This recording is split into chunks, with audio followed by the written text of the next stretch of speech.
Siguiendo con la revisión de las proteínas y la forma como se estructuran, em, vamos a encontrar que son polímeros que tienen muchas funciones tanto a nivel celular como en el organismo y están formadas por monómeros que son sus aminoácidos.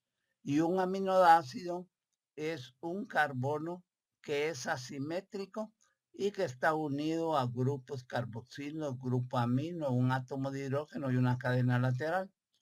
Tiene 4 niveles de integración. En una proteína podemos encontrar un nivel de integración 1, un nivel de integración secundario, un nivel de integración terciario y algunas proteínas que están formadas por polipéptidos pueden integrarse en un cuarto nivel.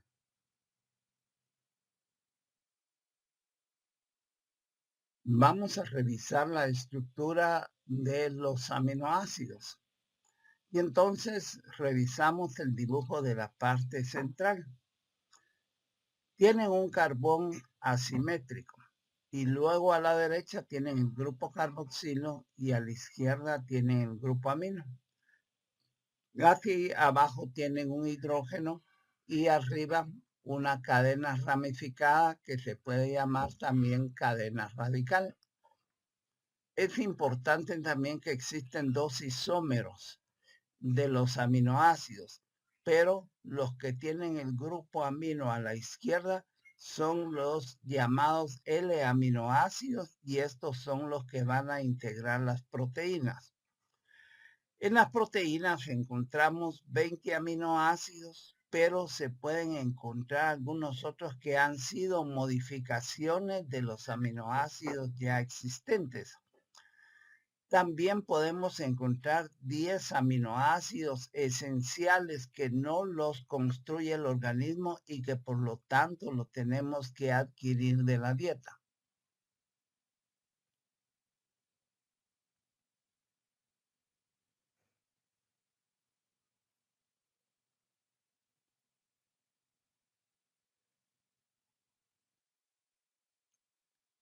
En esta diapositiva, que se trata de la clasificación de los aminoácidos, vemos dos grupos.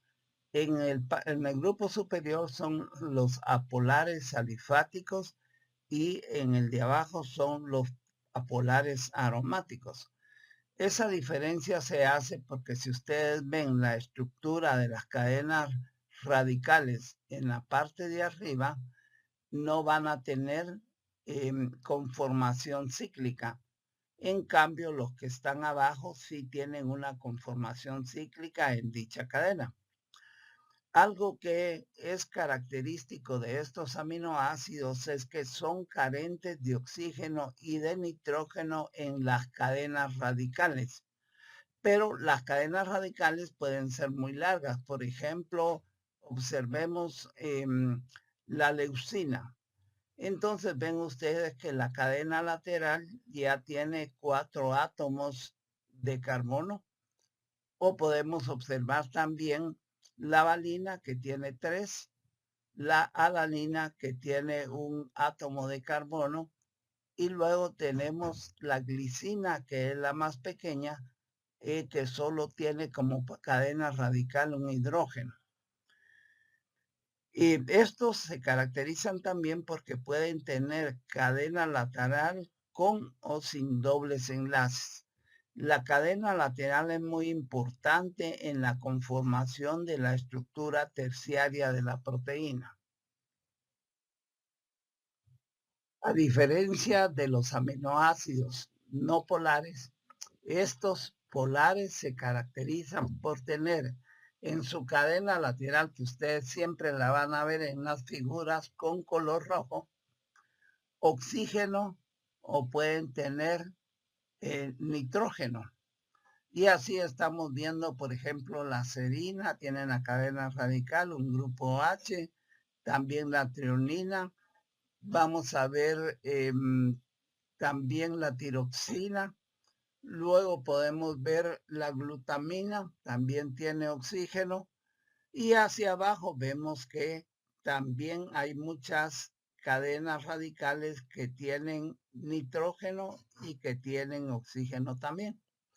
Eso los hace que tanto el oxígeno como el nitrógeno puedan establecer relaciones con el agua, y esta es la característica de los polares. Son hidrófilos. Y ahora, los podemos dividir en polares sin carga. Entonces, por ejemplo, todos los que ven ahí no tienen carga, los que están en la tabla de arriba, pero sí tienen algunos grupos importantes. Por ejemplo, la cisteína tiene el grupo tiol, que está formado por azufre e hidrógeno, y este va a tener la característica de cuando se encuentre con otra cisteína lejana o cercana, va a establecer los enlaces covalentes o puentes disulfuro. Luego vemos la tiroxina, por ejemplo, tiene un grupo fenólico, que es cuando un grupo H está integrado a una cadena radical que es cíclica. Luego podemos observar también la glutamina, que va a tener un grupo amida, y el grupo amida es cuando un carbono está integrado por un doble enlace y luego con un grupo amino. De tal manera que podemos apreciar que las cadenas radicales son de diferentes características y también de diferente largo. Ahora, en la parte de abajo, sí ya vamos a ver aquellos polares que tienen carga y que tienen una configuración de ser ácidos. El ácido aspartico, por ejemplo, o el ácido glutámico, ustedes están viendo que tiene una carga negativa donde está el oxígeno en la cadena lateral. Pero así como estos son ácidos, hay otros básicos. Y ahí tenemos la lisina, la arginina, la histidina, que están viendo ustedes que tienen carga positiva al extremo de la cadena. Entonces, los aminoácidos polares pueden ser sin carga, pueden ser con carga negativa, que son los ácidos, y pueden ser con carga positiva, que son los básicos. Revisaremos cuál es la integración del enlace peptídico entre dos aminoácidos. Y entonces vamos a la izquierda de la figura. Tenemos dos aminoácidos, le observamos sus cadenas radicales 1, su cadena radical 2, y luego se está estableciendo un enlace peptídico entre un grupo carboxilo y un grupo amino. Se da una pérdida de una molécula de agua, y por lo tanto ya vemos nosotros que se formó un enlace peptídico entre el grupo carboxilo y el grupo amino de dos aminoácidos. Y esto que estamos viendo ya es un dipéptido. Pero luego, si nosotros vamos hacia abajo, vamos a ver que ahí tenemos el grupo dipéptido, y que siempre se le va a establecer un grupo amino terminal y un grupo carboxilo terminal. Esto constituye la estructura primaria de la proteína. Por supuesto que así como hay dos, se pueden integrar más y más aminoácidos, y se van a integrar más hasta hacer oligopéptidos, que es cuando llegan a tener 10 aminoácidos que han sido integrados. Después de los oligopéptidos, si la cadena sigue creciendo con más aminoácidos que se vayan integrando, vamos a hablar de polipéptidos. Luego que se ha integrado la estructura primaria de la proteína, la forma en que se vayan colocando los aminoácidos va a determinar dos formas de presentación. A la izquierda está la alfa hélice y a la derecha está la lámina beta. Los aminoácidos propiamente en su enlace peptídico no pueden tener ninguna rotación, pero en el enlace que está anterior, no el grupo peptídico, pueden tener una leve rotación. Y entonces cuando se van integrando, algunos empiezan a rotar de esa manera y forman lo que es la alfa hélice que estamos viendo ahí en la izquierda. Entonces, se forman tomando en cuenta la cadena carbonada, que es la cadena polipeptídica. No participan los grupos radicales y se van a formar puentes de hidrógeno entre grupos carboxilos de un aminoácido y grupo amino de otro. Y entonces así, cada 4 aminoácidos se va a establecer un puente de hidrógeno. Como podemos ver también, esta es una hélice que está rotada a la derecha. Y en gris estamos apreciando los puentes de hidrógeno. Y ahí estamos viendo, por ejemplo, en un grupo carbonilo, cómo con el hidrógeno de un nitrógeno va a formar esos puentes de hidrógeno. Y luego, cada 3.6 aminoácidos es que se da la rotación en la alfa hélice. Recordando, la alfa hélice se está establecida solo por puentes de hidrógeno y las cadenas radicales quedan hacia afuera como la estamos apreciando de un color rosado. Ahora, dependiendo también de cómo se vayan integrando los aminoácidos en estructura secundaria, pueden formar láminas beta. Y estas láminas beta se van a caracterizar porque son unas figuras de lámina plegadas, se habla de plegadas, donde cada grupo, el carbón de los aminoácidos, el átomo de carbón puede estar en la punta, en las crestas o puede estar en los valles. Establece puentes de hidrógeno con otras cadenas. Entonces, cuando se va formando, se estira, pero esto puede dar vuelta y entonces cuando da vuelta, se van a integrar puentes de hidrógeno entre la que quede arriba y la que quede abajo. Ahora, si hay dos cadenas, puede formar lo que son cadenas paralelas. Si ustedes ven, pudiera ser dos que vayan en el mismo sentido, entonces van a ser cadenas paralelas. Pero en el caso de la figura, tenemos láminas beta antiparalelas. Ven ustedes con la flecha celeste que unas van en un sentido y otras van en otro sentido. Entonces, estas dos son las formas en que se estructura la proteína desde su nivel secundario.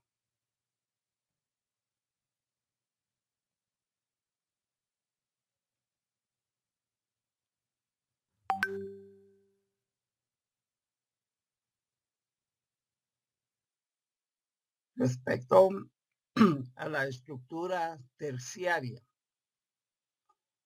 es el plegamiento de la molécula, pero ahora va a ser por interacciones de las cadenas laterales. Y estas cadenas laterales se van a encontrar en diferentes regiones de esa molécula polipeptídica.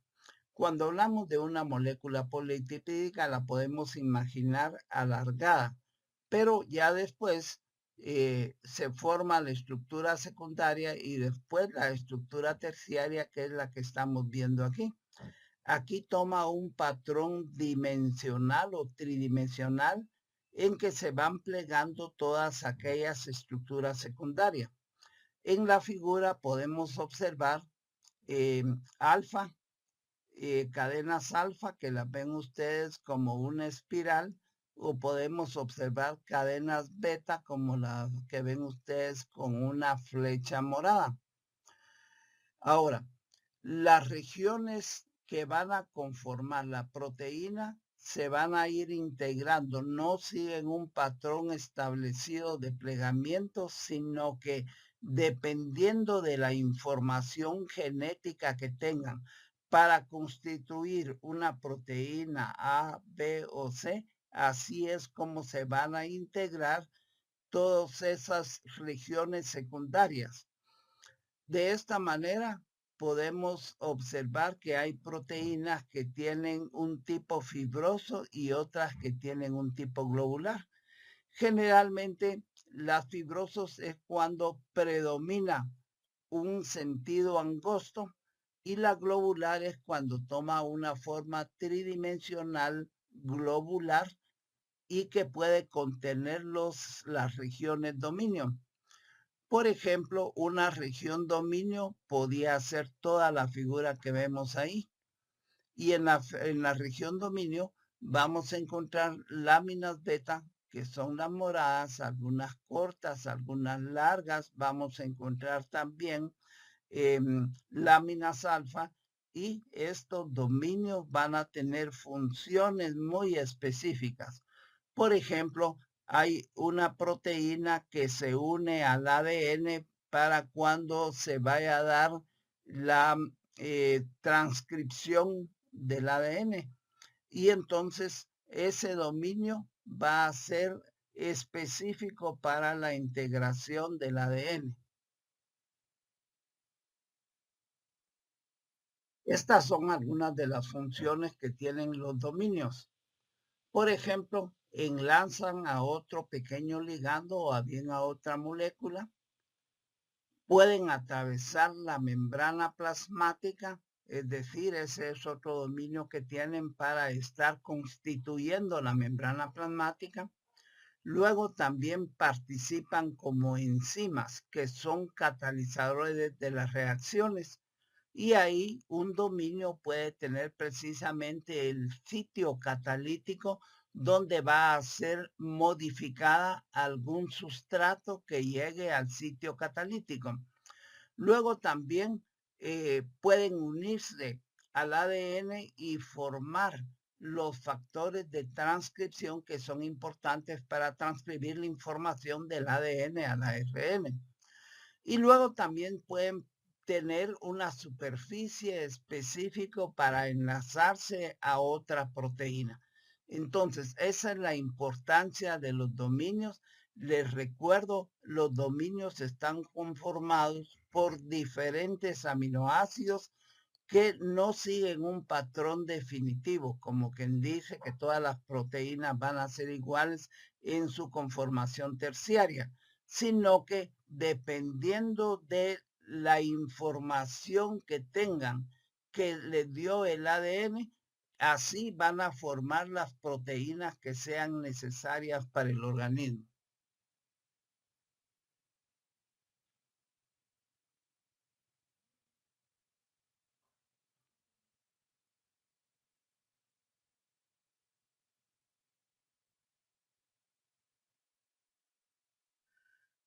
Como platicamos, los aminoácidos que integran un dominio pueden estar en diferentes distancias y posiciones de la molécula polipeptídica.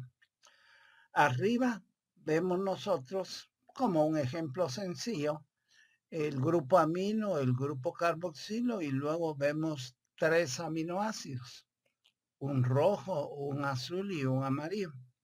Sin embargo, cuando existe el plegamiento de la molécula, estos aminoácidos quedan cerca. Ahí tenemos el azul, el amarillo y el rojo. Y por supuesto pueden estar integrando alfa o beta láminas, pero estos van a constituir un dominio específico. Entonces ahí estamos viendo que está trabajando sobre un sustrato que está en color naranja y que posiblemente su actividad sea actividad catalítica. Pero lo que quiero rescatar de esta diapositiva es que los aminoácidos en la cadena polipeptídica pueden estar a diferentes distancias y en diferentes posiciones, y que cuando el ADN determina que esta proteína globular verde va a ser, por ejemplo, una proteína que va a tener como su función ser catalítica, los aminoácidos se van a encontrar en un punto que es la región catalítica. Para facilidad, en los libros encontramos estos patrones que se llaman motivos estructurales. Están conformados, por ejemplo, los de arriba, por láminas beta y alfa hélice. La lámina beta se puede representar como una flecha y luego hay un pequeño oligopéptido que está uniendo las dos. En la parte de la izquierda vemos que esa alfa hélice se puede representar por una forma tubular también. Luego abajo estamos viendo dos láminas beta que están representando una posición o una figura de una horquilla. Y también en la parte de la izquierda también tenemos una horquilla, pero está representada por una forma tubular que es el alfa hélice, y entonces se conoce como hélice, giro, hélice. Esto es para una mayor identificación de cómo están conformados los diferentes cadenas de polipeptídicos y cómo están integrados también a sus estructuras secundarias.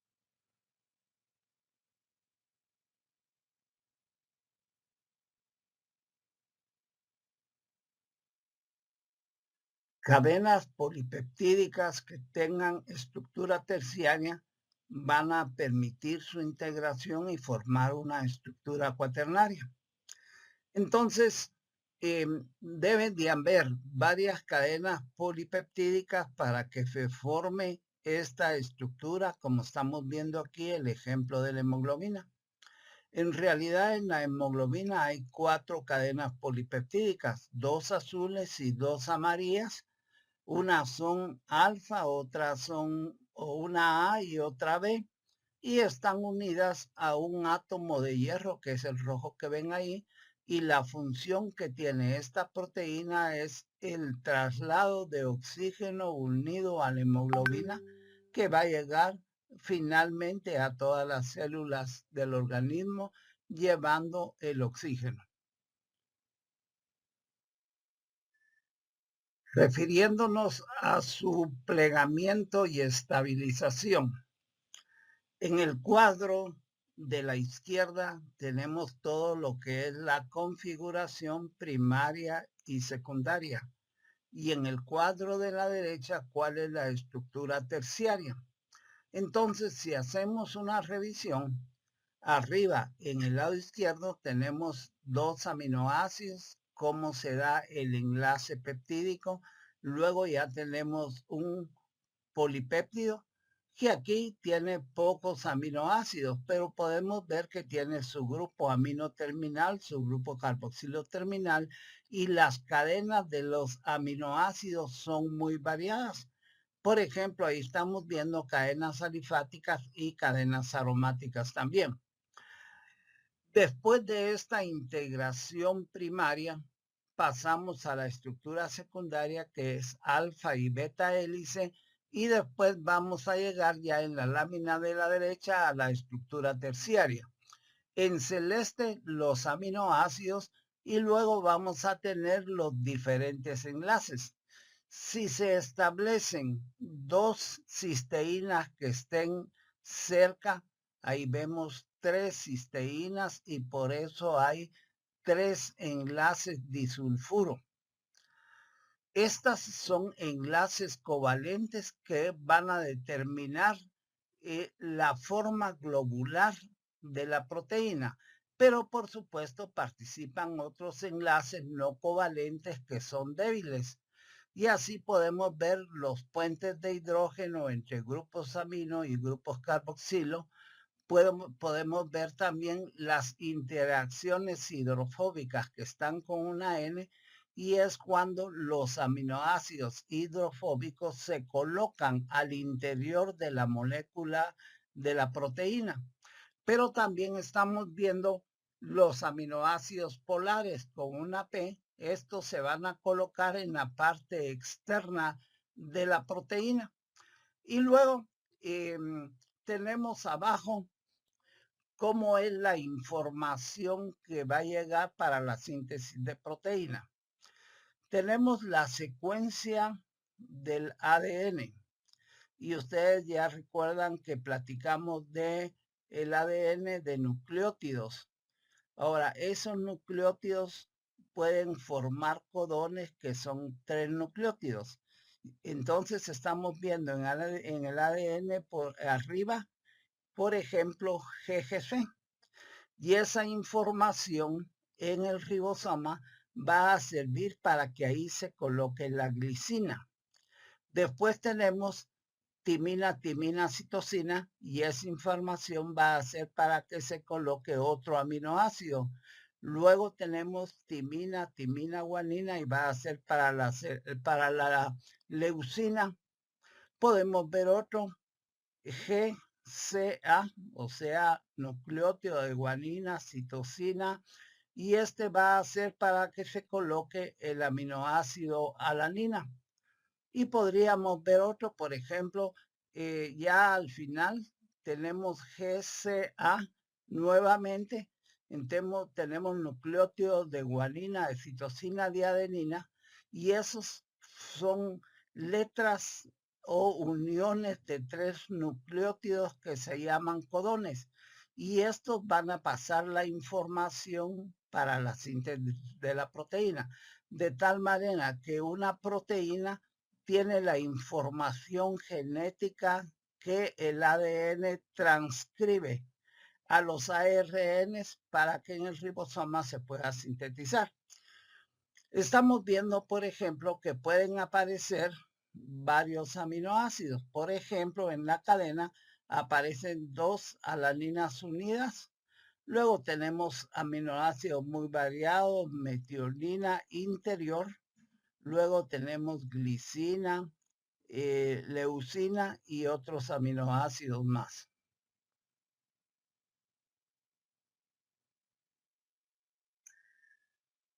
En el plegamiento de las proteínas participan varios enlaces, como vimos en la diapositiva anterior. Entonces, cuando 2 cisteínas quedan cerca, como estamos viendo en la parte de abajo, se van a formar los puentes disulfuro. Luego también entre el grupo amino y el grupo carboxilo se van a formar los puentes de hidrógeno.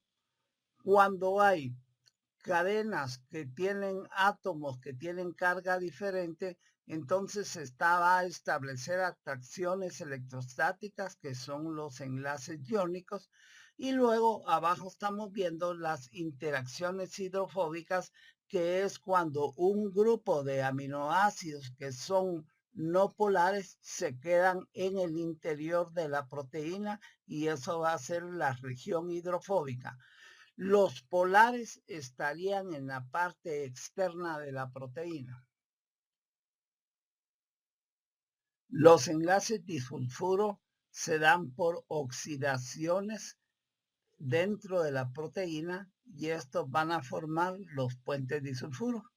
Estamos viendo en la parte de la derecha 2 cisteínas que quedaron integradas o que quedaron cerca. Entonces se establecen sus relaciones entre sus grupos SH, y en la derecha vamos a ver cómo se establece el enlace disulfuro. Ahora, esto es por oxidación, pero cuando cambiamos nosotros las condiciones, entonces esos enlaces se pueden romper, y por eso habla de una línea de doble vía. Y eso es parte de la denaturalización de la proteína, que ustedes revisaron en el video que está puesto en la plataforma. Abajo vemos que en una cadena A y en una cadena B, las cisteínas pueden estar en la cadena lineal y siempre van a formar los puentes disulfuro, o bien pueden quedar cercanas, como estamos viendo entre la cadena A y la cadena B, directamente cercanas o un poco lejanas, como estamos viendo en el extremo. Pero independientemente de la condición donde esté, cuando se acerquen van a formar los puentes disulfuro. Las proteínas se pueden dividir en fibrosas y globulares. En las fibrosas tienden a tener una conformación alargada en detrimento de la formación globular. Son insolubles en agua y podemos mencionar las que están en la piel como colágeno, elastina y las que están en las uñas como queratina. Las globulares tienen formas compactas, son solubles en agua, ejemplo la mioglobina, y se pueden conjugar con otras moléculas. Dentro de sus propiedades vamos a ver que son solubles, que tienen comportamiento ácido-base, que pueden sufrir desnaturalización y que tienen especificidad para las funciones que van a determinarse. Luego, hablando de desnaturalización, ustedes hicieron una práctica de laboratorio donde, o van a hacer una práctica de laboratorio donde van a cambiar las condiciones de una proteína. Van a aumentar la temperatura por un lado, por otro lado las van a poner en medio básico o en medio ácido y entonces se van a romper los enlaces de la proteína. Primero se van a romper los puentes disulfuro y después se van a romper las estructuras secundarias. Ahora bien, si volvemos a cambiar las condiciones de la desnaturalización, entonces las proteínas pueden renaturalizarse.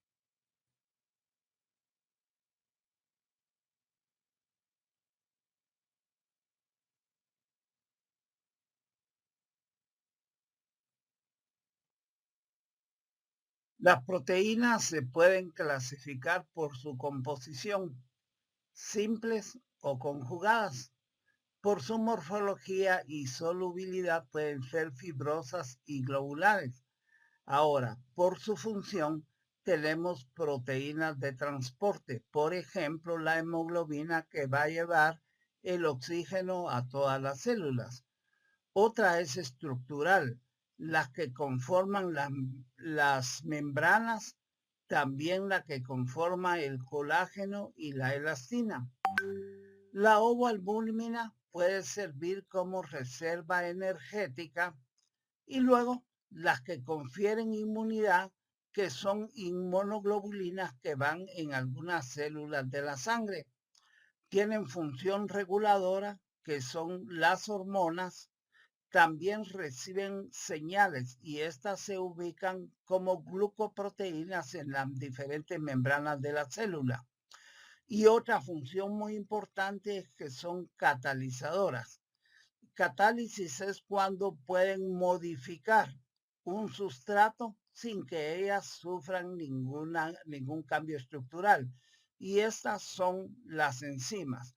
Un ejemplo es la amilasa, que la podemos encontrar nosotros en el organismo y que va a precisamente a romper algunos sustratos que lleguen por la alimentación. Otra forma de clasificar las proteínas es dividiéndolas en holoproteínas y enteroproteínas. Las holoproteínas están formadas por una sola proteína y las heteroproteínas ya son compuestas.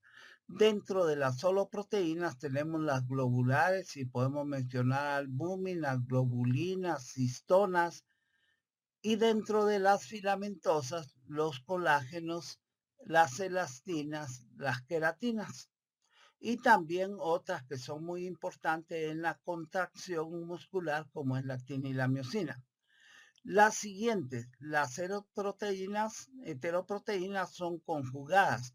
Ya están formadas por proteínas más otra molécula. Las glucoproteínas, proteínas más carbohidratos, y están estructurados por aminoácidos más glúcidos. Las lipoproteínas son proteínas más lípidos y está estructurado por aminoácidos más lípidos. Las fosfoproteínas son unas proteínas que han adquirido un fósforo y están formadas por aminoácidos y ácidos fosfóricos. Las cromoproteínas las encontramos en los pigmentos de la célula vegetal y son proteínas más un pigmento y están conformadas por aminoácidos más pigmentos. Y las nucleoproteínas, estas las vamos a encontrar en el núcleo, son conjugadas también y van a estar estructuradas de aminoácidos más ácidos nucleicos. Las proteínas pueden tener un comportamiento ácido-base, es decir, representan como soluciones buffer, y eso es debido a que sus aminoácidos son anfóteros. Y abajo estamos viendo un aminoácido y cuál es la característica de ser anfótero. Entonces, los aminoácidos en agua se ionizan y cuando están ionizados pueden percibir los cambios de pH que hay en el medio. Y entonces tenemos que el grupo amino es un grupo básico que acepta protones del medio. Este es un catión y el grupo carboxílico libera protones. Entonces, este es un anión. Entonces, también la cadena lateral puede tener grupos amino o grupos carboxilo. Esta es la característica que permite a las proteínas tener un comportamiento buffer dentro de las estructuras cuando hay cambios de pH. Entonces, esta es otra función de las proteínas, participar en controlar los cambios de pH, ya sea aceptando protones o liberando protones.